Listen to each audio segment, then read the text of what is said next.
Welcome back to the Roundtable. I'm Vox, and it is great to be back in a world where we can say Rick and Morty is airing brand new episodes. After a 2-year dry spell, the series has returned, beginning its guaranteed run of 70 additional episodes with the premiere season 4, The Edge of Tomorty, Rick Die Repeat, which was not only a return to form, but an excellent meta episode that featured responses and winks to many of the critiques the series faced during its last season. But that's an analysis for another video. Today, I want to focus on the very major clue that was planted near the beginning of the episode. And if you're a fan of the show's overarching story, the roles of characters such as Evil Morty, Tammy, and Phoenix Person, then this is certainly the video for you, as we may have a hint at a returning character becoming a future antagonist, one that directly correlates with Tammy and Phoenix Person. Of course, spoiler warning, if you do not want to know anything about the future events of Rick and Morty,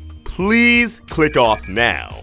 With all that said, let's dive in. Rick Die Repeat introduced the very fascinating and very unique concept of death crystals. Gems that don't kill you instantly, but rather premonitions of the way you can croak. Infinite possibilities that are always changing, unless you go down a linear path. Although we saw how Morty wanted to utilize a death crystal for his, retroactively pathetic end, something we didn't get too much time to focus on were the apparitions of Rick's death, as one in particular is very telling. And considering it wasn't blatant, I'm confident that this wasn't a one-off gag, but a dose of things to come. As Rick is waiting out his opponents for their weapons to reload, we see that he's briefly on the path of one linear death. However, once his future becomes uncertain, we of course begin to view multiple possibilities. But what we want to focus on is the far left. What's initially displayed is Rick taking a laser blast through the face by either a robot copy of Rick or an alternate reality version of Rick that has different cybernetic implants, which could hint for events to come with the Citadel, but this outcome is briefly replaced with another interesting shot. A possible death where Rick is being held up in the air by two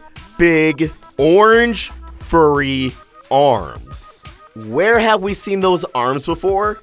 Well, these big furry arms actually belong to a character we've seen before. Someone who is actually a good friend of Rick's. You know him, you squanch him, Squanchy. There's a potential outcome in Rick's future where he's torn in half by one of his closest friends. I have a feeling this was intended to be more than an ominous visual, but instead an event that's going to unfold later in the season. The return of Squanchy, and thus the return of Phoenix Person and Tammy. Right off the bat, one of the most interesting takeaways of Squanchy's little cameo here is the fact that, quote-unquote, our Squanchy was actually presumed to be murdered, as his last sighting was in the Wedding Squanchers, where he triggered his Hawk-like transformation and began to combat against the invading Galactic Federation forces. However, Squanchy wasn't seen or heard from since then. But as the last adversary we saw him face was Tammy, who we saw was alive and well at the end of the Rick Shank redemption, it was very fair to assume that Squanchy, well, he wasn't Squanching no more. And while we could easily chalk everything up to this Squanchy being from an alternate reality, and that the Squanchy we didn't know was actually dead, it really wouldn't chalk up why Squanchy would attack Rick, why he would be in this rated up form, and why they didn't just go all out with it. Not to mention, we know how writing works. Unless we're shown the body, never assume a character is actually dead. And hell, if Rick and Morty is a show that can show a dead body, yet that character is still alive in some capacity, like the entire premise of this episode, then it's reasonable to have our doubts towards Squanchy kicking the bucket. So assuming that A, this is our Squanchy, and B, this premonition was from the near future, why would Squanchy attack our Rick? Well, I think the answer is rather simple. Squanchy's either under mind control, as indicated by the addition of the collar he bears, or he blames Rick for Bird Person's death. Not only should we factor in that since he's in this hulked up form, he may not exactly be thinking straight, perhaps he was unable to revert after the events of the Wedding Squancher.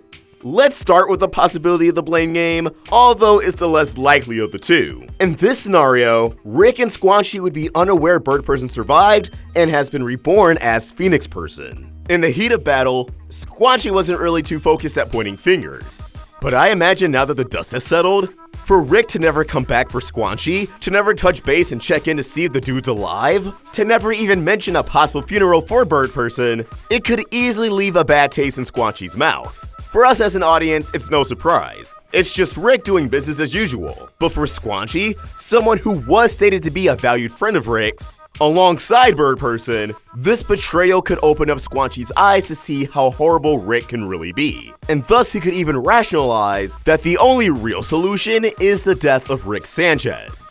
This could lead to Rick claiming that he knows Bird Person isn't actually dead, that somehow Rick saw Phoenix Person coming a mile away, or just an adventure that unfolds of Rick and Squanchy reuniting with Phoenix Person, who now is on the other side of the battle. Going off this idea, we should also factor in Chachi. Chachi is a character we currently are only familiar with through the Season 4 trailer, in which we know he dies. From both his name and appearance, it'd be easy to assume Chachi and Squanchy have some sort of relation, whether if it's just the same species or if they're genuine family. Chachi's death could ignite Squanchy resurfacing and targeting Rick, feeling as if Rick has finally cost Squanchy too many lives with no repercussions. Shifting gears to the alternate route, mind control, Squanchy's color makes it more likely that what we're seeing is the Galactic Federation taking control, especially as the color's design and color scheme correlates to the cybernetic upgrades Phoenix Person possesses. Now assuming a different identity like Robo Squanchy or Cyborg Squanchy or Squanchborg. I don't know, Rick and Morty isn't mind-blowing with its naming schemes. Anyways, the Galactic Federation could actually implore Squanchborg to hunt down and assassinate Rick Sanchez. Squanchy was defeated by Tammy, and this was his fate while we were none the wiser. Considering the value of this hooked up form, Squanchy is likely viewed as nothing more than a glorified superweapon in the eyes of the Federation. Although it wouldn't surprise me if Tammy uses emotional manipulation to completely turn Squanchy against Rick. However, either outcome could lead to the same conclusion. Remember, this is nothing more than a potential outcome, and considering Rick's definitely more observant than the average smartass, he likely caught the glimpse and will properly prepare. Still, this isn't a solidified fate, and the variable of friendship could be a strong reason why. Because Squanchy was such a long-time friend. So whether if he's attacking Rick for revenge, or because he's under her higher influence, there's still a glimmer of hope that Rick can get through to Squanchy, communicate that he didn't actually mean to leave behind him or Bird Person, that he was hyper-focused on saving his family, while also making sure the Galactic Federation and Citadel of Ricks crumbles. Dan Harmon and Justin Roiland already teased that Season 4 would see Rick and Morty deal with consequences. And knowing both of these two from their previous works, it's only natural that Rick and Morty will pull such a move. Oh, Rick is gonna learn a very valuable lesson and pay a heavy price. And Morty too, I think at one point. Like the characters are gonna generally Want a thing and then cross a threshold and a journey to get it. New situations and then pay a heavy price and kind of achieve the things that they didn't know they wanted. Spit back out and they're going to be, oh yeah, that's right, that's right. Go to a commercial, then come back and go across a return threshold. Where they burst through the sort of ashes back into the both worlds. Yeah. Inching closer and closer to a deeper serialized story, but one that's still going to be spread out over these 70-something episodes. Oh my god, we have such a long way to go. No matter what happens, I already know the show's going to squanch me up, and I would not be at all surprised if this impending incident with Squanchy is a card the Rick and Morty team is saving for the second half of this season, thus being an episode we won't see until next year after the winter hiatus. Just any hint that we're going to revisit this plot point soon has me beyond excited. Sometimes we'll do classic stuff, other times we'll do whatever. Sometimes we won't even do anything. Rick and Morty did not do anything. But as always, these are just my thoughts and I want to hear yours. What do you think? Could Squanchy actually return as a villain? Or am I just falling for the bait the Rick and Morty writers are putting out there? Yeah, some nerd out there on the internet's gonna analyze this for sure. Let us know your thoughts in the comments below, or tweet your thoughts at Roundtable Vids. And for more of my own thoughts, you can find me at OstricVox. We're also on Instagram. Special thanks to JANKYBONES for creating an awesome thumbnail. For more of their amazing art, you can find them on Tumblr at JANKYBONES, Twitter and Instagram at BoneJanky, and subscribe to their YouTube channel. Link in the description. Help Roundtable grow by either becoming a member of this channel or supporting us over at Patreon. Link in the description. If you enjoyed this video, please throw it a like and subscribe to the Roundtable for more great cartoon content. Thank you for watching, and I hope you have an awesome day. OstricVox, signing out.